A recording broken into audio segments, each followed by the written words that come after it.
Now, I have thought to myself, as I have read Tom's books and his columns, that one of the themes, in a way, that runs through them is this theme of accountability. He's saying to us, look, the world is flat. There's a reality there that's going to hold you accountable. The world is different than it used to be. He's saying that the world is hot. There's a reality there, out there. And there's accountability that comes to us from that, unless we do something about it. So in all of these respects, he has written wonderful things about what's going on in the Middle East, in Egypt and Syria and so on. But it's very clear that in the information age, governance is different, and there's a different kind of accountability, and it's relentless. So this is a very powerful theme that runs through his writings. And I would have to say that one of the reasons I take the New York Times is to read Tom Friedman. It's not the only reason, I don't want to get into that, but he's one of the reasons. And I always look forward to any time that I have a conversation with him, let alone listen to what he has to say. So it gives me great pleasure and with real anticipation for what he's going to have to say to introduce to you my good friend, Tom Friedman.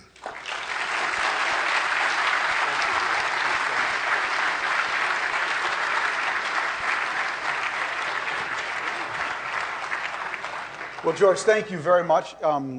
It's a treat to be here. John, I don't know if you realize, I was actually here at the inaugural event in 2004. I had on the back of an envelope a book called The World is Flat, and you all hosted me here, and it was one of the very first times I ever spoke about it.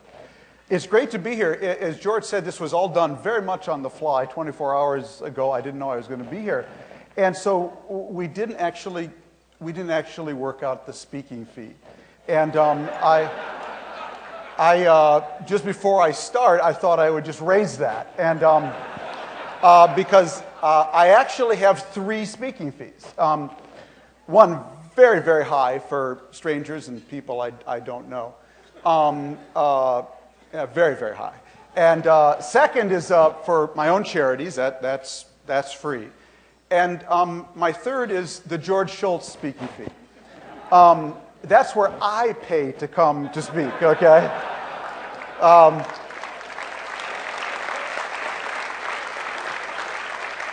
Because George has been such a good friend and such a teacher and such a great host, he and Charlotte. I get so few chances to pay them back, as all their friends know. You don't get, they're just such generous people. That is a treat, George. This bud's for you, okay? So I am going to, though, talk about that first book, because this is on short notice, and that's what's been on my mind and what I've been talking about. A book I came out with last year and just came out paperback, a book about America, That Used to Be Us, how America lost its way in the world it invented, and how we can come back. That's what's really been on my mind. I wrote it with my friend, Professor Michael Mandelbaum from Johns Hopkins, and whenever we tell people the title of the book, That Used to Be Us, their first question always is, does it have a happy ending? And we tell everybody it does. We just don't know yet whether it's fiction or nonfiction. We're still working on that. Now, you might wonder, how did 2 foreign policy geeks, I'm the foreign affairs columnist for the New York Times, my co-author, Michael Mandelbaum, chair and professor of international relations at Johns Hopkins, how did 2 foreign policy geeks end up writing a book about domestic American politics?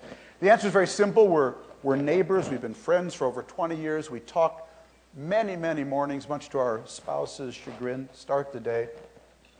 And we started to notice something over the last couple of years. We noticed that we started every day talking about the world, but we ended every day talking about America.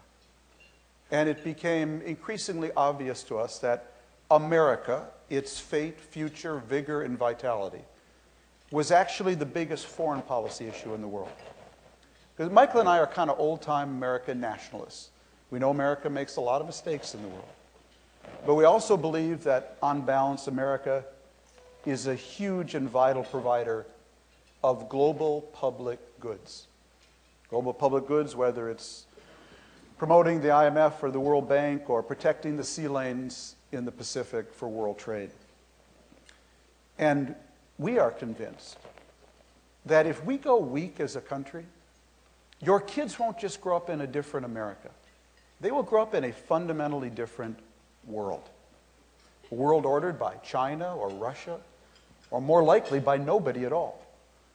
So there's actually something very important at stake in whether we can pass on this American dream to another generation, which is precisely what gave this country the kind of open, inclusive outlook that has made it what it is today. Now, Michael and I are both movie buffs, and the book is built around some movie themes. And one of them is a movie I know many of you have seen. It's Orson Welles' classic 1958 film, Touch of Evil. A movie about murder, kidnapping, conspiracy, and corruption in a town on the Mexican-American border. Orson Welles plays a crooked cop who tries to frame his Mexican counterpart for a murder. At one point, Welles stumbles into a brothel and finds the proprietor, Marlene Dietrich, who is also a fortune teller with cards spread out in front of her. "Read my future for me," Welles says. "You haven't got any," she replies. "Your future is all used up." Is that us? Is that America? Is our future all used up? Well, we don't think so. But we also don't think we can just default our way into predominance in the 21st century. We need to get our act together. And this book is about why and about how. Now, I'm going to indulge you just for a second, if I could, by sharing with you the first few paragraphs of the book, just to give you a little idea of where we're coming from and where we're going. The opening chapter of the book is called, "If You See Something, Say Something." This is a book about America that begins in China. In September 2010, I attended the World Economic Forum's summer conference in Tianjin, China. 5 years earlier, getting to Tianjin had involved a 3.5-hour car ride from Beijing to a polluted, crowded Chinese version of Detroit. But things had changed. Now to get to Tianjin, you head to the Beijing South Railway Station, an ultra-modern flying saucer of a building with glass walls and an oval roof covered with 3,246 solar panels. You buy a ticket from an electronic kiosk offering choices in Chinese and English, and you board a world-class high-speed train that goes right to another roomy, modern train station in downtown Tianjin. Said to be the fastest in the world when it began operating in 2008, the Chinese bullet train covers 72 miles in 29 minutes. The conference took place at the Tianjin Beijing Convention and Exhibition Center, a massive, beautifully appointed structure, the like of which exists in few American cities. As if the convention center wasn't impressive enough, the conference's co-sponsors gave some helpful facts and figures. They said the building contained a total floor area of 2.5 million square feet, and that construction of the Beijing Convention Center started on September 15th, 2009, and was completed in May 2010. I walked around my hotel room September, October, November. That's 8 months. Returning home to Maryland from that trip, I was describing the Tianjin complex and how quickly it was built to my co-author, Michael, and his wife, Ann. And at one point, though, Ann interrupted and she said, "Excuse me, Tom, have you been to our subway stop lately?" Now, we live in Bethesda, Maryland. We often use the Washington Metro Rail subway to get to work in downtown Washington, D.C. I had just been at the Bethesda station and knew exactly what Ann was talking about. The 2 short escalators there had been under repair for 6 months. While the one being fixed was closed, the other had to be shut off and converted into a two-way staircase. At rush hour, this was creating a huge mess. Everyone trying to get on and off the platform had to squeeze single file up and down one frozen escalator. It sometimes took 10 minutes to get out of the station, but a sign on the closed escalator said the repairs were part of a massive escalator modernization project. What was taking the modernization project so long? We investigated. Kathy Asado, spokeswoman from Washington Metro, said the repairs were scheduled to take about 6 months and are on schedule. Mechanics, she said, need 10 to 12 weeks to fix each escalator. A simple comparison made a startling point. It took China's Teta Construction Group 32 weeks to build a world-class convention center from the ground up, including giant escalators in every corner, and it was taking Washington Metro 24 weeks to repair 2 escalators of 21 steps each. We searched a little further and found that on November 14, 2010, the Washington Post ran a letter to the editor from one Mark Thompson of Kensington, Maryland, who wrote, as someone who has ridden Metro for more than 30 years, I can think of an easier way to assess the health of the escalators. For decades, they ran silently and efficiently, but over the past several years, when the escalators are running, aging or ill-fitting parts have generated horrific noises that sound to me like a Tyrannosaurus Rex trapped in a tar pit, screeching its dying screams.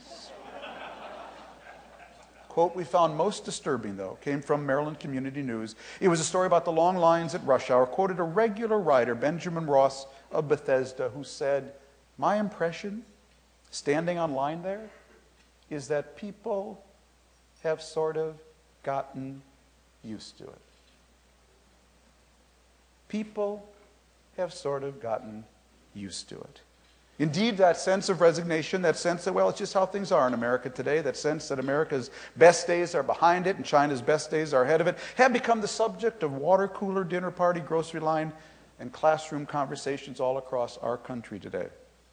So do we buy the idea? Increasingly popular that Britain owned the 19th century, America dominated the 20th century, and China will inevitably reign supreme in the 21st century? No, we do not. And we have written this book to explain why no American, young or old, should resign himself or herself to that view. The two of us are not pessimists when it comes to America's future. We are optimists, but we are frustrated. We are two frustrated optimists. The title of this opening chapter, as I said, is If You See Something, Say Something. You know where that's from. That's actually the motto of the Department of Homeland Security. That mantra plays over and over again in airports, train stations, and bus stations across our country. Well, we have seen and heard something that millions of Americans have too. What we've seen is not a suspicious package left under a stairwell. What we've seen is hiding in plain sight. We've seen something that poses a greater threat to our national security and well-being than anything Al-Qaeda does. We've seen a country with enormous potential, unlimited potential, falling into the worst sort of decline, a slow decline. Just slow enough for us not to drop everything and pull together and fix what needs fixing. This book is our way of saying something about what is wrong, why things have gone wrong, and what we can and must do to make them right. So that's what the book is basically about. Now, our view is that America today faces 3 great challenges. I'm going to talk about one tonight, the one I think that affects most individuals, most schools, and most businesses and industries. The first of those challenges is debt deficit and entitlements. You're all familiar with that. It's all being played out in Washington right now. Not going to talk about that tonight. Second is energy and climate, how we power the future of our middle class. The middle class is all over the world without tipping the planet into disruptive climate change. Not going to talk about that tonight. What I'm going to talk about is the third great challenge we face today, the one I think is the most important and least discussed, and that is the merger of globalization and the IT revolution, which we argue is changing every job, every school, every workplace, and every industry. It has been completely disguised by post-9/11 and the subprime crisis, but I believe it is actually the biggest thing happening on the planet today. It is taking the world from connected to hyper-connected and from interconnected to interdependent. We call it in the book the great inflection. No one is talking about it, but everyone is living it. Now, I know a little bit about this because I said to John, 10 years ago, 2004, I came here to this stage and talked about a new book I was writing called The World is Flat, a book about how the world is getting connected. And the first thing I did when I sat down to write this new book with Michael, 2011-12, was I got the first edition of The World is Flat off my bookshelf, just to remind me what I had said back then. I cracked it open to the index, looked under A, B, C, D, E, F, F, F, A. Facebook wasn't in it. So when I was running around saying the world is flat, we're all connected, Facebook didn't exist, Twitter was still a sound, the cloud was still in the sky, 4G was a parking place, LinkedIn was a prison, applications were what you sent to college, big data was a rap star, and Skype was a typo.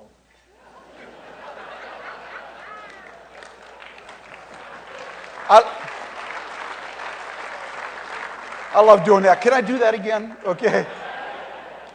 All of that happened after I wrote The World is Flat. So what does that tell you? It tells you we've gone from a connected world to a hyper-connected world. And it is changing everything. When I wrote The World is Flat, I said we'd connected Boston and Bangalore in India.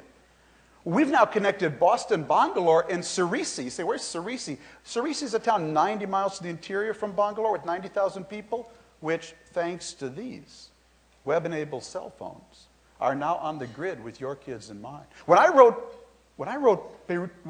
World is Flat, I said we'd connected Detroit and Damascus. We've now connected Detroit, Damascus, and Dara. See, where's Dara? Well, Dara is the dusty Syrian border town on the Syrian-Jordanian border where the Syrian Revolution began, which, thanks to these flip cams and mini cameras, Syrians have created their own virtual network that follows the revolution on YouTube. It's called SNN, Sham News Network. Sham is Arabic for Syria, where we can now follow the Syrian revolution live despite the fact that the Syrian government has banned every international news organization from their country. The 20 people sitting in front of me here, in their wallets right now, have enough money to start Sham News Network. When I wrote The World is Flat, I love to travel around and collect newspaper articles wherever I go, especially in India. Get all those papers in the morning. So October 30th, 2010, I'm in New Delhi. I pick up the Hindustan Times, and there's this little news item on the front page. It says that a Nepali telecommunications firm has just started providing third-generation 3G mobile network service at the summit of Mount Everest, the world's tallest mountain. The story said this would, quote, allow thousands of climbers and trekkers who throng the region every year access to high-speed internet and video calls using their mobile phones. Do you realize how many phone calls are now being made today from the top of Mount Everest that begin, "Mom, you'll never guess where I'm calling you from"? That's also a hyper-connected world. Here's a hyper-connected world. My wife's from Iowa. My mother-in-law is my mother-in-law went to Grinnell College, wonderful liberal arts college in central Iowa, 1,600 students. She was later chairman of the board. God bless her. Last year, 2011, year before last, 9% of all applications to Grinnell College came from China, and of those, 43% had perfect 800s on their math SATs. No, I didn't say Stanford. I didn't say USC. I said Grinnell College in central Iowa. That's also a hyper-connected world. So what is all this telling us? What it's telling us is that when the world gets this hyper-connected, it's as if the whole world were a single math class and the whole global curve just rose. The whole global curve just rose. Why? Because every boss today, he or she now has more access, cheaper, easier, faster access to more above average automation, above average software, above average robotics, above average cheap labor, and this is really new, above average cheap genius. That's what happens in a hyper-connected world. Hence our argument in the book that the single most important socioeconomic fact of our time is that average is officially over. Average is over. You know that old saying in Texas, if all you ever do is all you've ever done, all you ever get is all you ever got? That is, as they say, N.A., no longer applicable. If all you ever do now is all you've ever done, all you'll ever get is not all you ever got. You will get below average. Woody Allen's line, 80% of life is just showing up. Also N.A.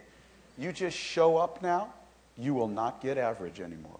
You will get below average. I know what you're thinking. You're thinking, very easy for you to say, Mr. Smarty Pants, New York Times columnist. No, let me tell you about my job. I inherited James Reston's office in the Washington Bureau of the New York Times when I took this job in January 1995. What a thrill to inherit the office of this great columnist and editor from the 60s and 70s. Now, I suspect Mr. Reston used to come to the office back in the 60s and 70s and say to himself every morning, I wonder what my 7 competitors are going to write today.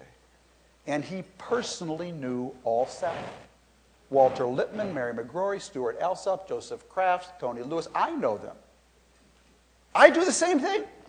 I come to the office every morning and say, I wonder what my 70 million competitors are going to write today. I have 70 million competitors. Bloggers, online writers, online magazines. And I'm keenly aware of it. I went to India 15 months ago. Went to IIT Jodhpur to write about the Akash, amazing notebook, Apple iPad knockoff that was invented at IIT Jodhpur. The president there wanted to show me. I was blown away by the device. I wrote my Sunday column about it. My Sunday column moves about 6:30 p.m. Eastern Standard Time on Saturday night on NewYorkTimes.com. Sometime between 6:30 p.m. Eastern Standard Time and 6:30 a.m. West Coast time, when you might have read it out here, someone in India went into the comments section right under my column and posted a link to a laboratory stress test of the device I wrote about. Before my readers had even read the story, someone in India posted a stress test right under my column of the device I wrote about. Now, fortunately, it backed up the column. It might not have. If you don't think that doesn't keep me on my toes, wow. So, New York Times, 6 months ago announced, we're opening NewYorkTimes.com.cn, New York Times in Chinese.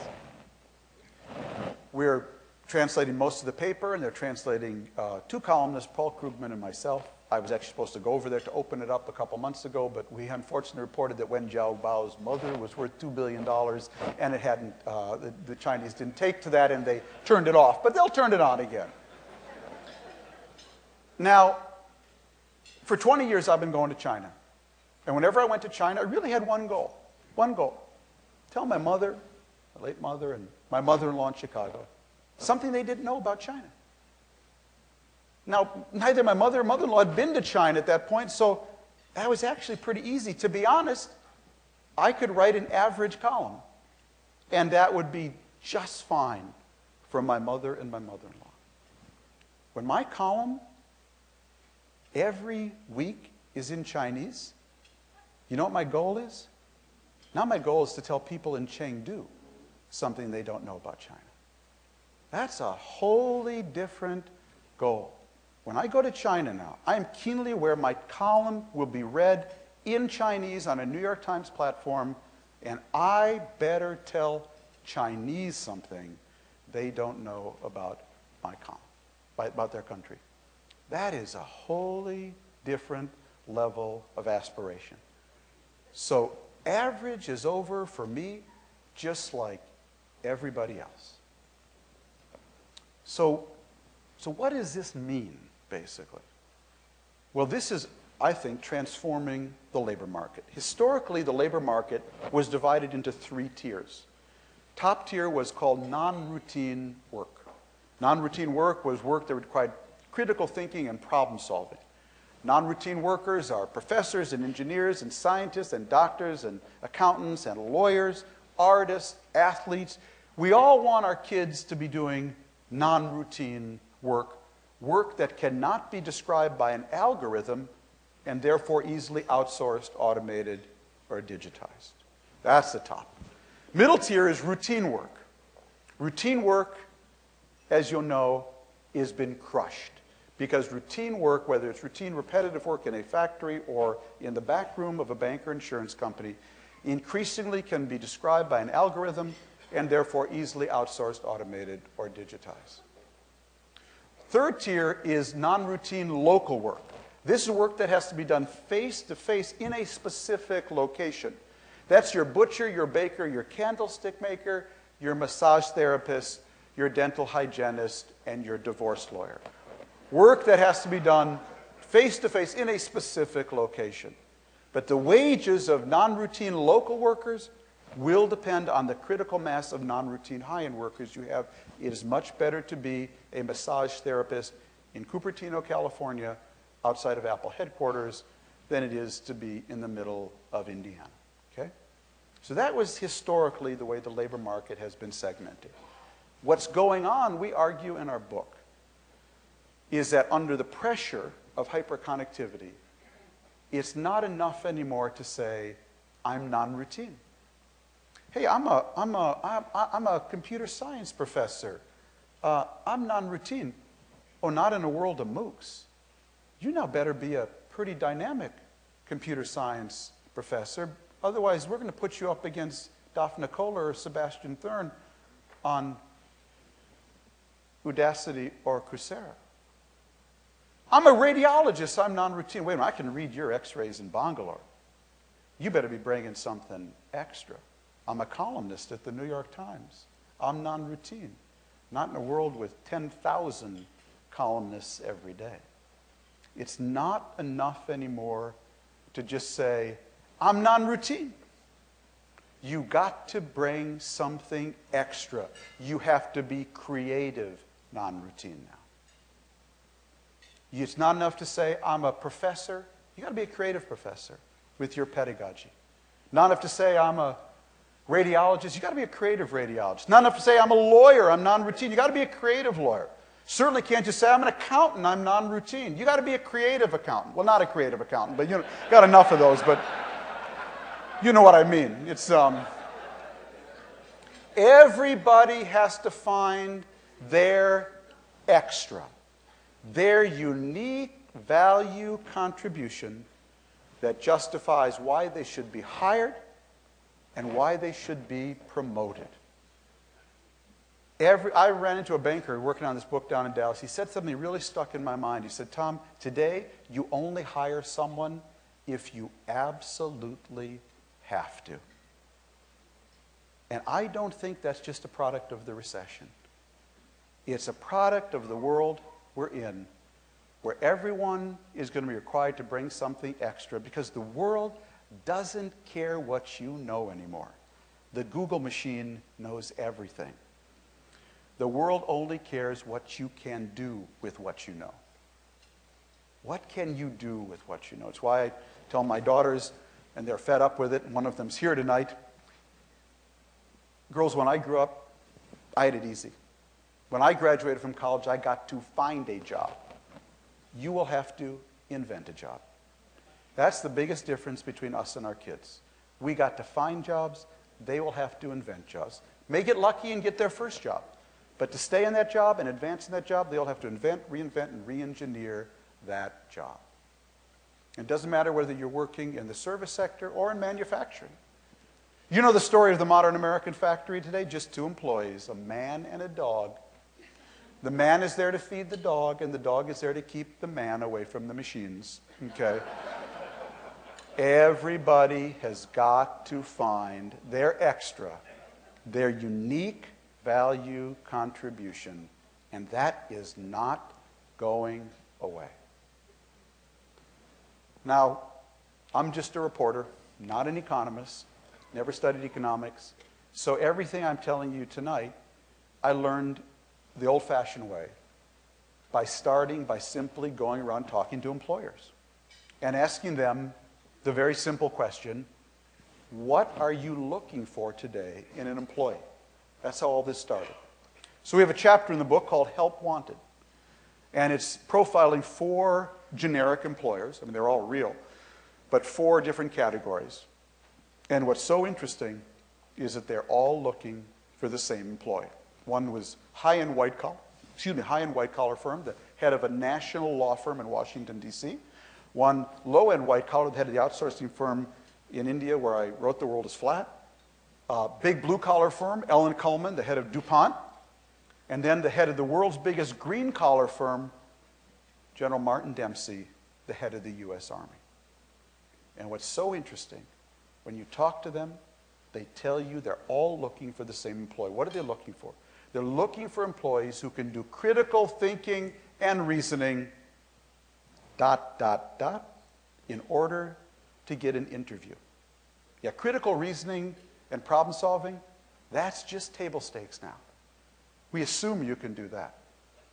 What they're all looking for are people who can not only do their job, but invent, reinvent, and re-engineer that job while they're doing it, because the pace of change is so fast now. The big boss up there, he or she cannot possibly keep up with it. And unless they have people touching the work at every level who have that innovative gene to invent, reinvent, and re-engineer that product in a hyper-connected world, they will be truly disadvantaged. That's what everyone's looking for. So I give you a couple examples. First, the head of that Washington law firm, a family friend, Jeff Lesk. Law firm's called Nixon Peabody, national firm, as I said. Jeff runs their Washington office. 2008, Lehman Brothers has just melted down, and we're having a family dinner together. I say, Jeff, what's happened at your law firm? He said, oh, business is way off. And I said, what are you doing? He said, we're laying off lawyers. I said, well, that's interesting. In a law firm, who gets laid off first? Is it last in, first out? He said, well, it used to be, but not anymore. Now what's happened, he said, is those lawyers who, when we had a pile of work during the bubble and we gave them that pile and they did that non-routine work in a routine way and handed it back to us, some of them are now gone. The ones we're keeping are those who took that work and said, Jeff, we could do that old work in a totally new way. Or we could do totally new work in a new way. His interview in the book ends with him explaining that his law firm has just hired a chief innovation officer. How many law firms do you know that have chief innovation officers? I would argue in 10 years, every law firm will have a chief innovation officer, or every lawyer will think of himself or herself as an innovative, extra delivering lawyer. Green collar guy, he's really interesting. General Martin Dempsey. Now you've heard that name because General Dempsey is chairman of the Joint Chiefs of Staff, our senior military officer, but I interviewed him because at the time we were writing the book, he was head of the U.S. Army Education Corps. But what's really interesting about General Dempsey is that in 2003, he commanded the 1st Armored Division that took Baghdad from Saddam Hussein. He commanded the troops that took Baghdad. 5 years later, he was our CENTCOM commander, and in that job, in 2008, he was visiting Afghanistan, a far-flung base out in the Hindu Kush, commanded by Stan McChrystal's son, a captain. And he tells us in the book he spent 2 hours at that far-flung base out there in remote Afghanistan. And after 2 hours, he walked out and realized that that captain in 2008 had access to more intelligence and could order up more firepower from that remote base in the Hindu Kush than he, Martin Dempsey, could when he took Baghdad from Saddam Hussein 5 years earlier.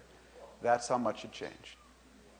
So he came back and took over the U.S. Army Education Corps, completely revamped it. One of the first things he did was order new recruits will be given iPads, iPhones, and they will be told maybe 2 or 3 weeks into boot camp, you download the lesson. In 3 weeks, you'll teach the course. The instructor will sit in the front row.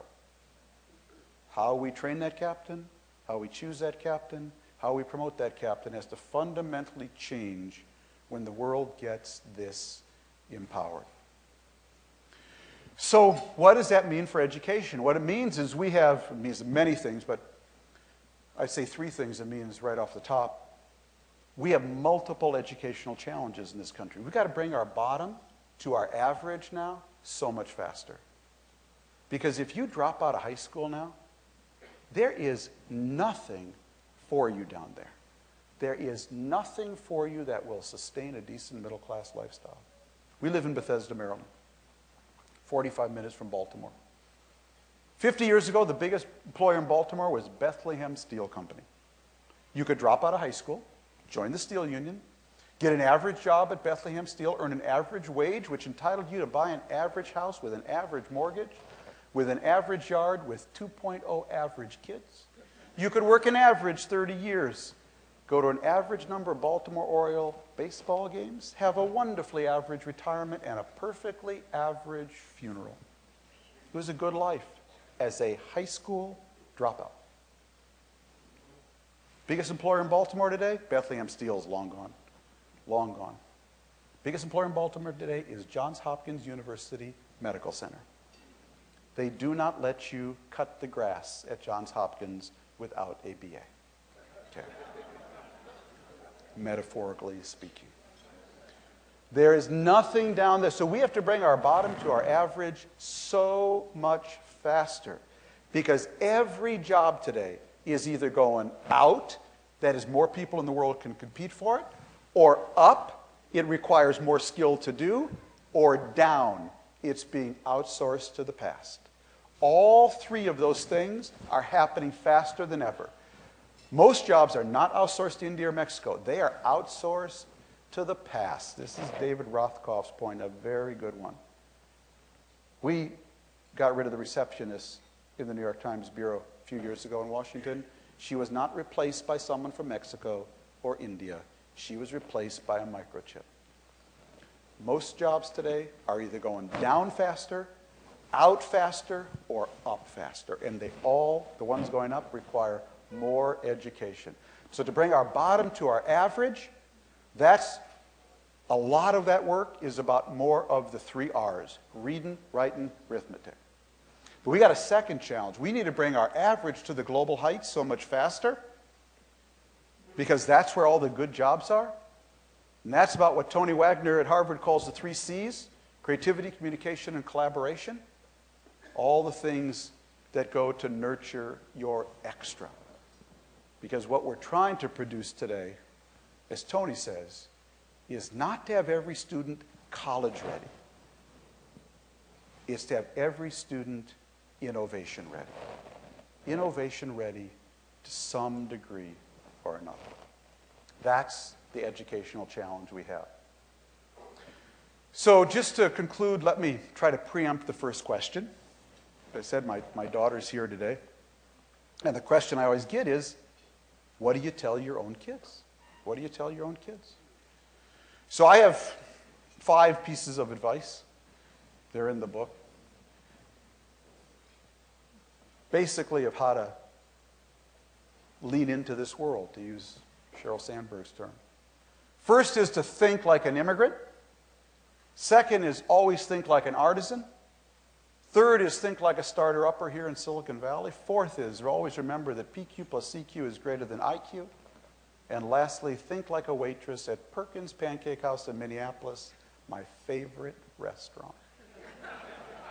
So what do I mean? First of all, think like an immigrant. How does the new immigrant think? The new immigrant thinks, I just showed up here in Palo Alto, and there's no legacy spot waiting for me at Stanford University, or Santa Clara University, or San Jose State University. I better figure out what's going on here and pursue these opportunities with more energy, vigor, and persistence than anybody else. Armenian friend of mine likes to say, new immigrants are paranoid optimists. They are optimists because they picked up from somewhere and went somewhere they thought would be better, and they are paranoid because they think it can be taken away from them any day. Friends, think like an immigrant, stay hungry, because we are all new immigrants to the hyper-connected world. Second, think like an artisan. This is an idea from Larry Katz at Harvard. Who is the artisan? The artisan was that person before the Industrial Revolution, before mass manufacturing, who made every item individually, every item one-off.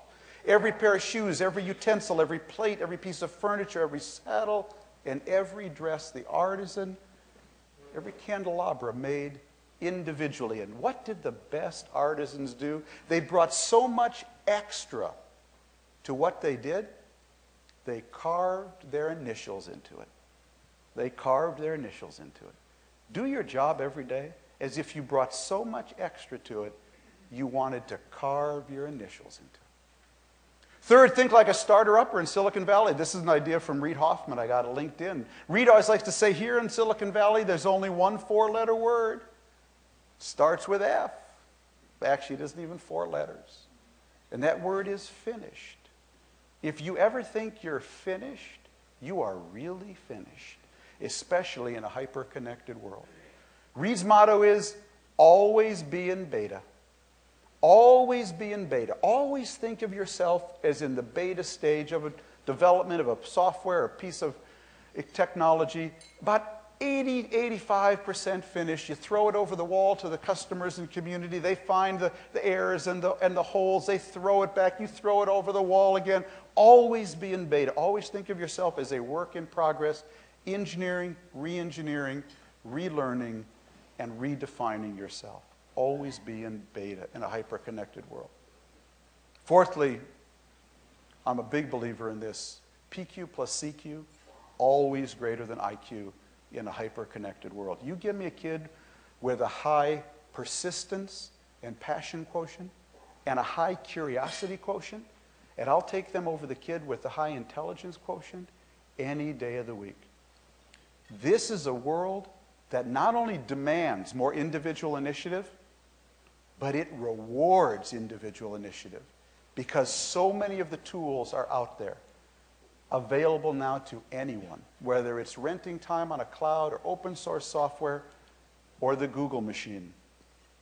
And you give me someone with a high passion quotient and a high curiosity quotient, I'll take them over the person with the high intelligence quotient any day of the week in a hyper-connected world. Lastly, think like a waitress at Perkins Pancake House. So I was working on this book, home in Minneapolis, having breakfast at Perkins Sunday morning with my best friend, Ken Greer. I ordered 3 buttermilk pancakes and scrambled eggs. Ken ordered 3 buttermilk pancakes and fruit. After 15 minutes, the waitress came. She set down our 2 plates, and all she said to Ken was, "I gave you extra fruit." She got a 50% tip. Why did she get a 50% tip? Because that waitress didn't control much, but she controlled the fruit ladle. And that was her extra. What was she doing in her own little universe? She was thinking entrepreneurially. Whatever you do, teacher, professor, writer, journalist, worker on the assembly line, always think entrepreneurially. Always see where the new fork can come to start something new that make people's lives more healthy, more comfortable, more productive, more secure, or more entertaining. So friends, if you take nothing else from this speech tonight, please take this. Think like an immigrant, stay hungry. Think like an artisan, take pride. Think like a starter-upper in Silicon Valley and always be in beta. Remember that PQ plus CQ is always greater than IQ. And think like a waitress at Perkins Pancake House and always be entrepreneurial. Because we all really do now live in Garrison Keillor's Lake Wobegon, where all the men are strong, all the women are beautiful, and all the children need to be above average. Thank you very much.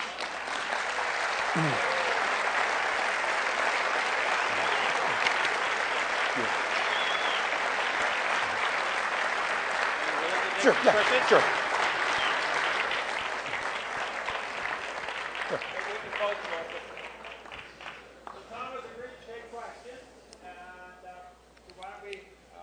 have 15 minutes of questions, and then let him go on to his golf game.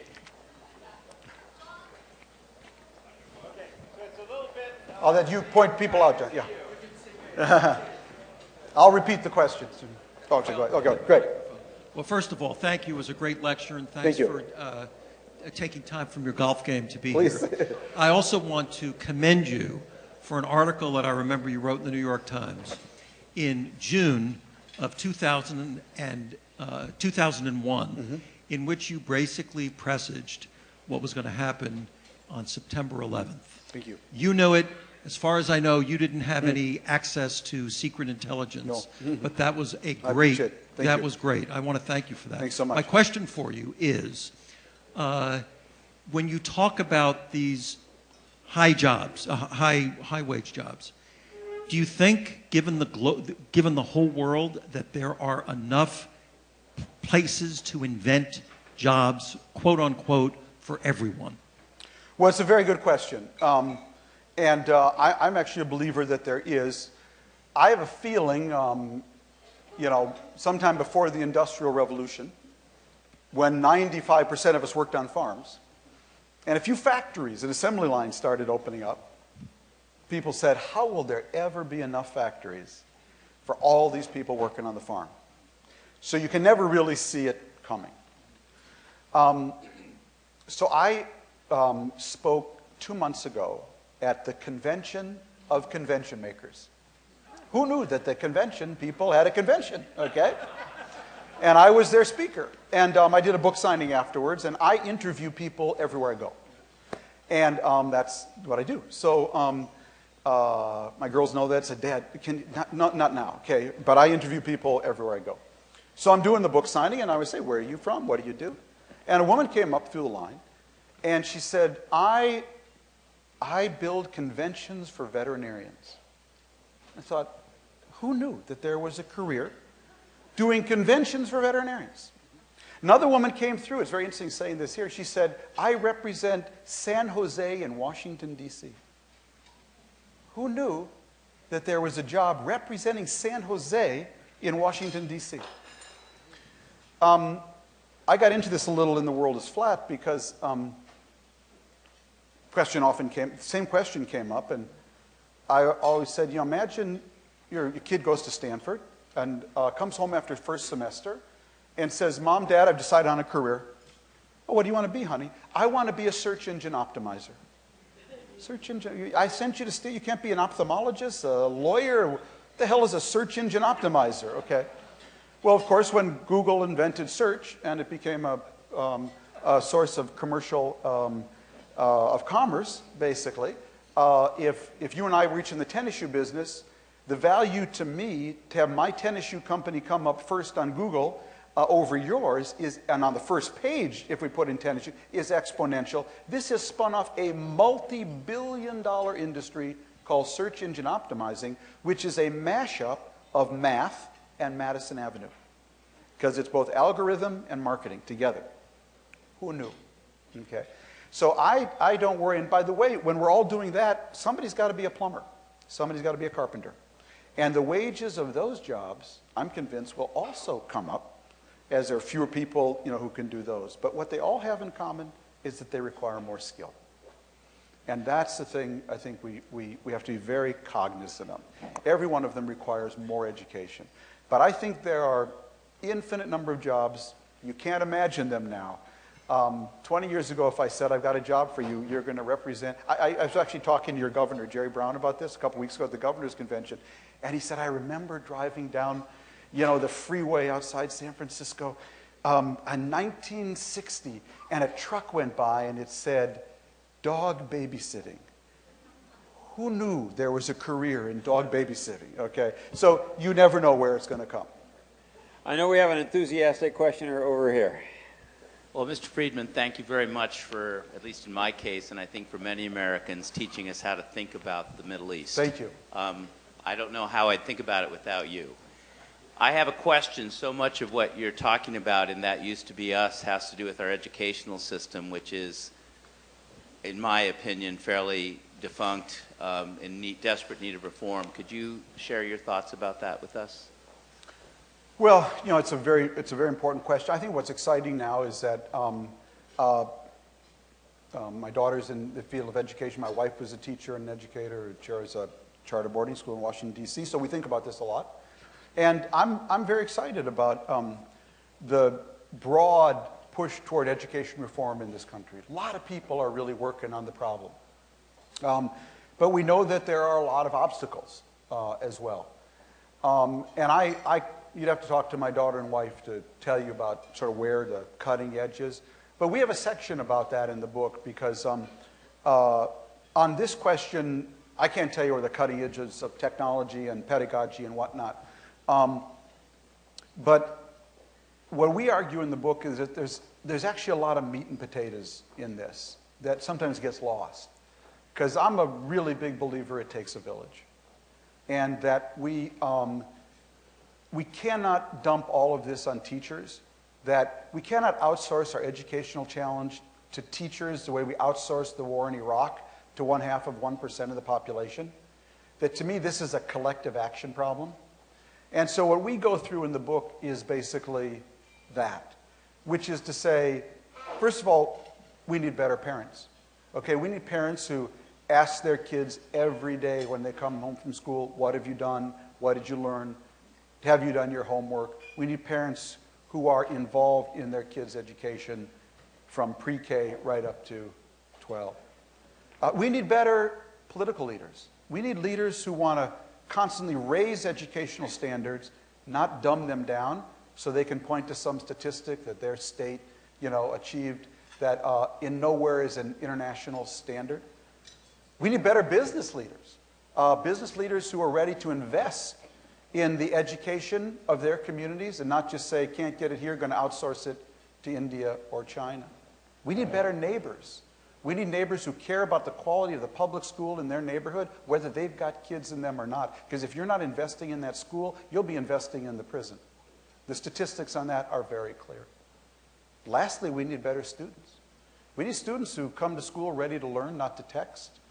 We write about a kid in the book who sent 40,000 text messages a month. His story in the New York Times, wondered why she got a C+ in the class. Okay? So you give me better parents, better business leaders, better neighbors, better politicians, and better students, and I'll make every okay teacher better, and I'll make every great teacher great. So this is a collective action problem. I think we've always got to remember that. So we have a question over here, a question over here. I did want to modify one thing I said earlier. Having been to this entire summit and listened to your talk, I am a lucky guy. This was incredible. Well, thanks. I appreciate that. Thank you. Thank you. Thank you. Thank you. Well, Mr. Friedman, I certainly agree with your assessment. We are seeing the brutal flattening of the world labor supply curve. And it is having all the effects that you speak of. What I wanted to ask you, though, is you've talked a lot about what we need, but not how to get what we need. Do you feel the solution comes through government or outside of government? Mm-hmm. That's a good question. Next question over here, please. No, that's a very good question, and it's central, basically, to the argument of our book, because we think that what made America great and why America remains the greatest country in the world is because of a unique public-private partnership, where the public enabled the private, and the private helped sustain the public. And whenever we get away from that, the public overwhelming the private, or the private overwhelming the public, sometimes we go back, we get in trouble. We argue in the book that we actually had a formula for success in this country, and we've forgotten about it. That formula was educate our people up to and beyond whatever the technology is so they can do the very best of the best jobs. It was to build the world's best infrastructure, roads, airports, telecom, bandwidth, so we can take advantage of all this. It was to have the world's best publicly funded research to drive innovation.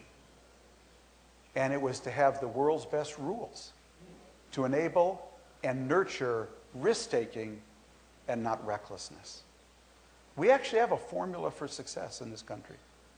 And we've forgotten that. And so what pains me about this moment, what we argue in the book, and I should tell you my politics, I was for a third party in the last election. I wanted Michael Bloomberg to run. And when he didn't run, I voted for Obama over Romney. So that's where I come from, okay? But in the book, we are for a third party. Because we think what we need to do in this country is that we need a governing coalition, not just a political coalition. And right now we have two parties, each with a political coalition. One had just enough to get elected over the other, but neither one has a governing coalition. Because we need to do three things right now. We need to cut, because we've made promises to our children we cannot possibly keep. We need to tax, because we can't just take it out of cutting, because we need revenue in order to do the third thing we need to do, which is invest in that formula for success. We need to do all three of those things at the same time. We have one party that wants to tax. We have one party that wants to cut. But nobody is bringing all three to the table and making the case to the American people why that is the solution. We have too many people taking polls and too few leaders shaping polls. And that's what's missing right now. And you can see it in this whole debate. I don't want a balanced budget just to balance the budget. I want a balanced budget as part of a formula that will make this country great again. Nobody's talking about that. You got two parties, each has got a spoonful of castor oil and just wants to shove it down the other's throat. Take that tax hike. Take that spending cut. Nobody, though, is doing the real work of leadership, which is saying, what world are we living in? Oh, we're living in a hyper-connected world, the world we invented. How do more of our people thrive in this world? Oh, that's how? Better infrastructure, better education, better institutions. Well, how do I cut here, tax here, so I can invest there? You know, you can grow without a plan. I mean, you may not grow perfectly, but you can grow without a plan. You better not cut without a plan.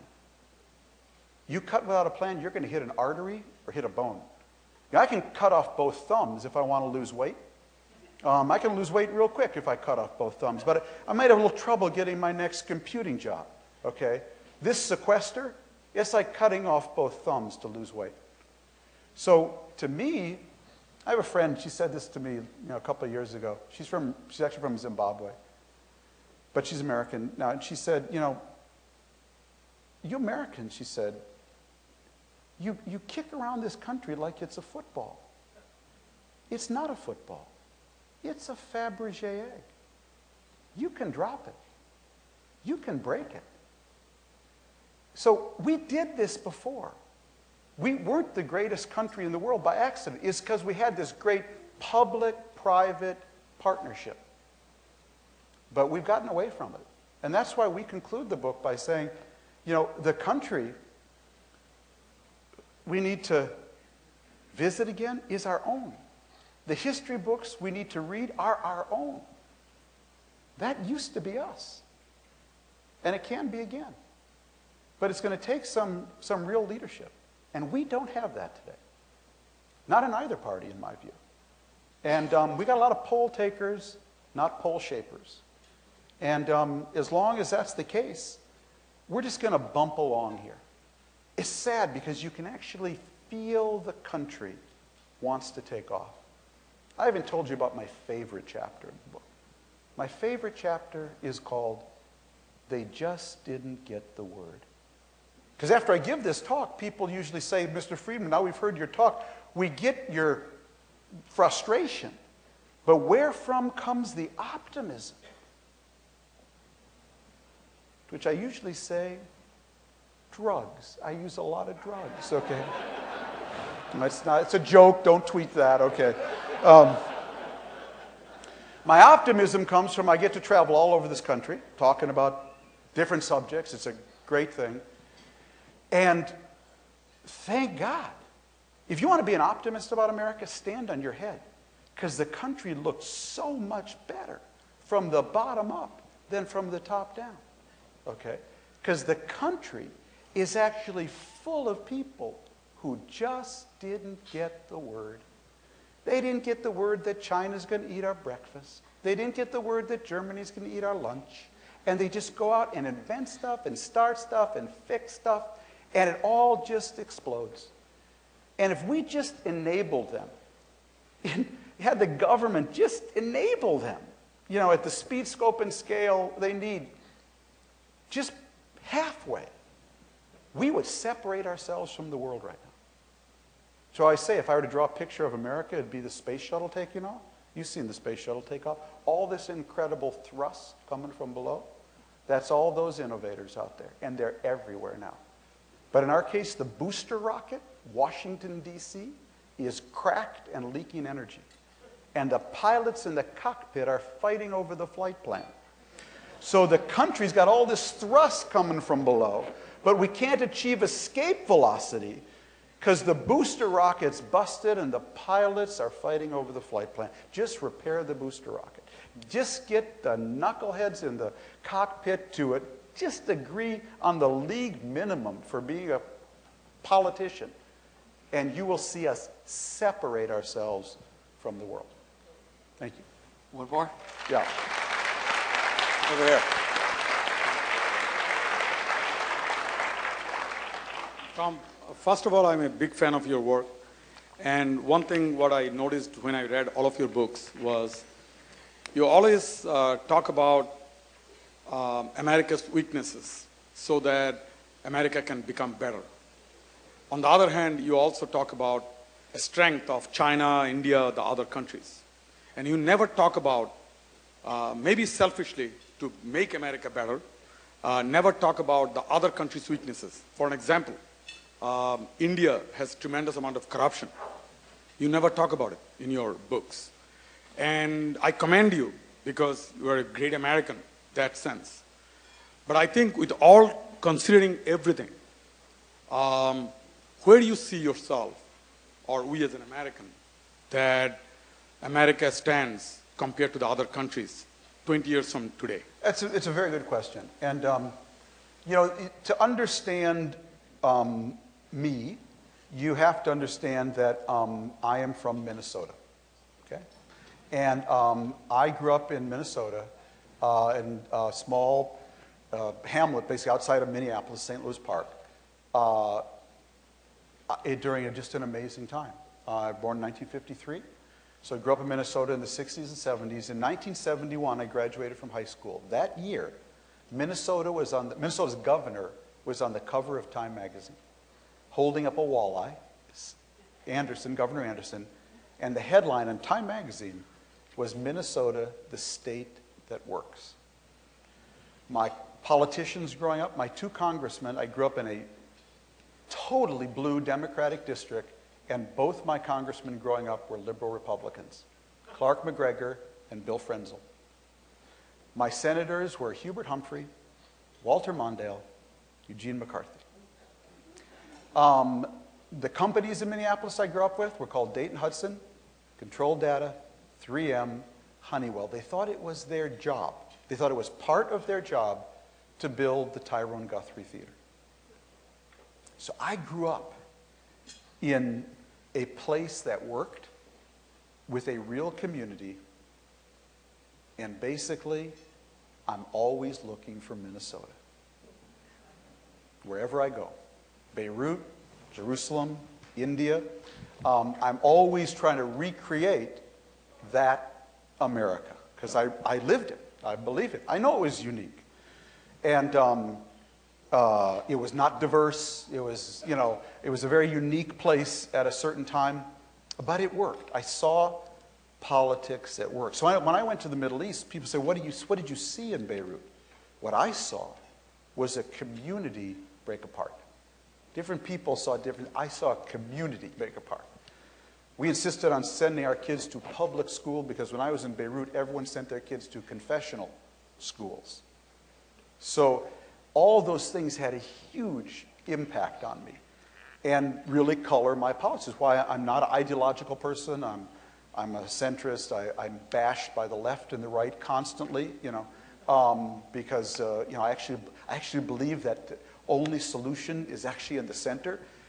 These knuckleheads somehow think that one side is just going to nail the other side eventually and just slam dunk them. I actually don't think that's going to happen. I think all the great achievement of this country, the civil rights movement, Medicare, Social Security, were all basically made in the center. Now, I understand what's happened to our politics. All the northern liberals have been purged from the Republican Party. All the southern Democrats have been purged from the Democratic Party. That's a real tragedy, because the parties used to be coalitions, and they had to negotiate with each other before they negotiated between the parties. That's no longer the case. And so I think it's going to require a different politics to build new governing coalitions. And it's going to require, I think, getting outside of Washington, educating people more, leveraging the public. I bet everyone in this room has heard about the grand bargain. I would bet a serious amount of money there aren't 10 people in this room who actually know what's supposed to be in the grand bargain. Has anybody told you what's in the grand bargain? What are the trade-offs? Has anyone told you why we even need a grand bargain? It's for health care. Healthy to do what? Healthy to go where? A grand bargain. To do what? To go where? My teacher and friend, Dov Seidman, always talks about being on a journey. We're not on any journey right now. Nobody's got us on a journey. Nothing larger. And to me, the journey is so obvious. It's Kennedy had us on the journey of put a man on the moon. You know what the journey should be for us today, to me? It's to make America a launching pad. I want America to be to the world what Cape Canaveral was to America when I grew up. Cape Canaveral was the place we did one project. As a country, we put a man on the moon. I want America to be the launching pad where everyone in the world wants to come here to launch their own thing. Start their own company, their own social network, their own entrepreneurship. And I want them to come here because they say you've got the best education, the best higher education, the best infrastructure, the best intellectual protection, the best rule of law, the best environment. I want America to be that launching pad for the world what Cape Canaveral was for our America. It's so obvious. But that's not what's coming out of Washington, D.C. So we're suboptimal right now. Every agreement is a suboptimal compromise done with no due diligence at 5 to midnight. How long, if you were running a business, would you be a great business if every major decision you took was a suboptimal compromise done with no due diligence, conceived at midnight when no one can even read the documents? That's what we're doing. And sooner or later, it catches up to you. Fortunately, as I said, so many people in the country didn't get the word, so they're still doing their thing. It's all coming up, but it's nowhere near what it could be right now. We could be separating ourselves from the world right now. I don't mean in a physical or political way, but economically. We have so much potential that's not being fulfilled. And, I just think that we gotta, it's not a football. It's a Fabergé egg. Always remember that. Thank you very much.